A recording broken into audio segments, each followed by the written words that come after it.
Hey everybody, welcome back to Storky Farmstead. So my name is Samantha. I'm the owner and operator of a 2-acre farmstead located in southeast Louisiana. My husband and I raise chickens and rabbits. We're debt-free. We grow a 1/4-acre organic market garden every year, completely no-till, in clay soil. I used to be an educator in the public school system, and the Lord has led me into this, whatever this is, right? Okay, so I want to talk to you guys. I recently heard a couple of clips out of Trump's mouth where he was talking about either completely revamping FEMA or removing it altogether, because what he said made so much sense. How is it profitable or even quickly done when you have to mobilize from the federal government standpoint, from out of state, people who have never been to your area, people who don't know the lingo, people who don't know the neighbors, they know nothing of the culture or anything. How does it make sense to send in hundreds and or thousands of people from out of state into your state in the middle of a disaster or an emergency? Because here is what happens. FEMA comes in, they take up all the available vehicles, they rent them. They take up all the available hotels at the best hotels. They put a strain on very limited resources. It takes a minimum of 5 to 7 days to get even the first people on the ground. Then you have to pay them. FEMA pays very well. I've looked into it. I thought about being a FEMA worker for a while. And let me explain to you guys. It's a great job. It's got great benefits. And the people who work for the federal government are, of course, going to be against everything Donald Trump is doing. Because now, in my opinion, you have to go out in the real world and get a real world job. It is a shame that in America, the #1 fastest growing industry is not educators. It's not doctors. It's not house builders. It's federal employees, state and local included in that. Government employees is the fastest growing industry in America. Let that sink in. That goes to show you where the money is. It goes to show you where people are expecting growth. That's an awful thing, folks. Like, we don't want our federal government to be this large. It's ridiculous. The other day when Trump put a freeze on the CDC and HHS and Department of Health, there were 27 individual agencies that had to be told, stop spending. Stop handing out money in grants and federal funding. Stop. Those people didn't know what to do with themselves. The NIH, all of them. Because it should not be that large. Our federal government shouldn't have 27 different agencies under the heading of health and human services. Now that's just one major department. You've got military. You've got IRS, you've got Department of Energy, you've got the FDA, you've got the EPA, and under each one of those headings are dozens, if not more, alphabet agencies. It's like a gluttonous tick when I think of the federal government. So when you hear Donald Trump say, I'm thinking about just basically getting rid of FEMA and putting it back in the state's hands. He's not saying the federal government's not going to help you rebuild, because that is their job. But they should not be over. A state should not have to declare an emergency, apply for funding, and then depending on what president is sitting in the White House, depends on what your people are going to get. Because if you've never really sat down and looked at the differences in the response to what happened in North Carolina versus California, then shame on you. And I think that's what happens to most Americans. We get on social media and we just start scrolling like this. Our attention spans are as long as it takes our finger to flick. So if what that person isn't, if what that person is saying isn't emotionally charged, it's not going to stop you long enough for you to get educated. So you shouldn't be using social media of any sort to be educated. You should be using social media to hear other people's opinions, but then you should be checking it. So I told you guys the other day during my live, the best place you can go to get the words out of the horse's mouth, so to speak, is to go to whitehouse.gov. And when you get on whitehouse.gov, go to executive orders and read exactly what each and every one of them says. Instead of listening to people on TikTok or Instagram that just want to be angry about something.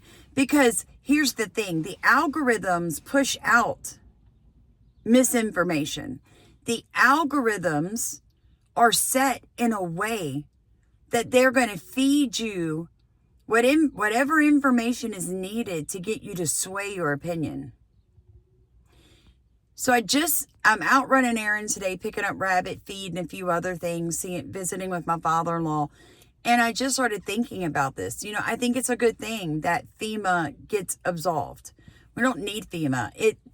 In fact, FEMA ended up being another welfare program for illegal aliens, which at this point, you guys, it's the same thing for the IRS. I saw a young girl talking the other day, and she's like, oh my gosh, this may be the last year that you get a big return from the IRS, so don't blow your money. And I'm thinking, well, I always found it ridiculous that people get more back than they paid in. How can you get more taxes back than you paid in every year? I mean, it doesn't make any sense. My mom, when that happened to me one year, as a single mom, 3 kids, just gone through a divorce, was a school teacher, filed my income tax. I had paid in like $1,800 for the year. I got back like $6,000. My mom could not understand it. And I said, I don't know. They gave me something called a child credit tax. And she said, great. They turned the IRS into a welfare system. And that's essentially what they've done. I know people in my community that work 6 months out of the year. They work just enough so they can file taxes to claim their 3 or 4 kids, because they don't want to lose their food stamps. They don't want to lose their child credit tax, and they don't want to lose the free child care. They don't want to lose the free insurance. So they won't even attempt to get a real job and better themselves, because they like those checks they get in the mail. That's just a reality for about probably 18% of Americans. Now, I know in the middle class, not getting those child tax credits could be painful, but at least you wouldn't be paying taxes to begin with. So as Americans, we are going to have some growing pains through the next couple of years, guys, as we adjust, because I fully see J.D. Vance being president after Trump. America's not going back. We're not going back to open borders and DEI. We're tired of it.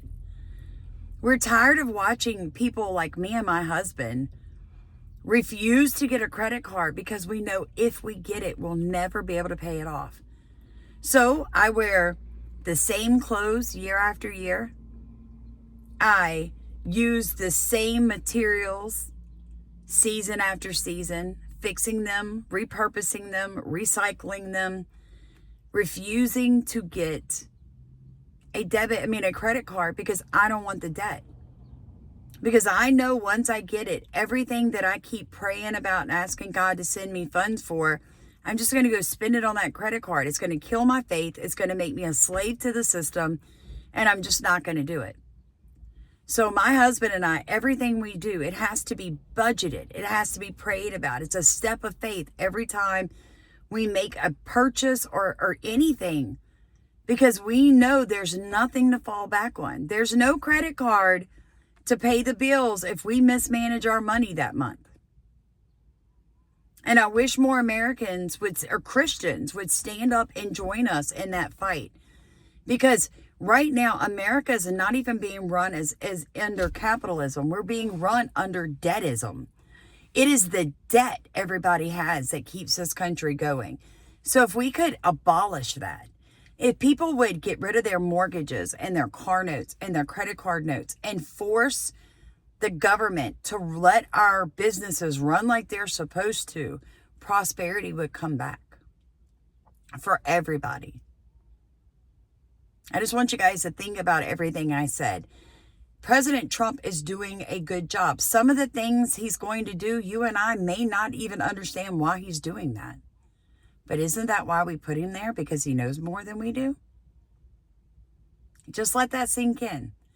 You're going to see mainstream media do what the CIA actually pays them to do. Dissension. You're going to see social media influencers getting on their pages, having a fit, and sowing discord, because that is what they're paid to do. It's your job to know the difference between sound advice and nonsense. It's your job to research in between topics, folks. That's the only way you're ever going to learn, is research it yourself. It's okay to ask questions, but it comes to a point you've got to learn to find that information for yourself and trust yourself. That's all I got to say. I was thinking about that. I was like, oh, I've got all these clips to show everybody. And then I went, you know what? Let's just talk today.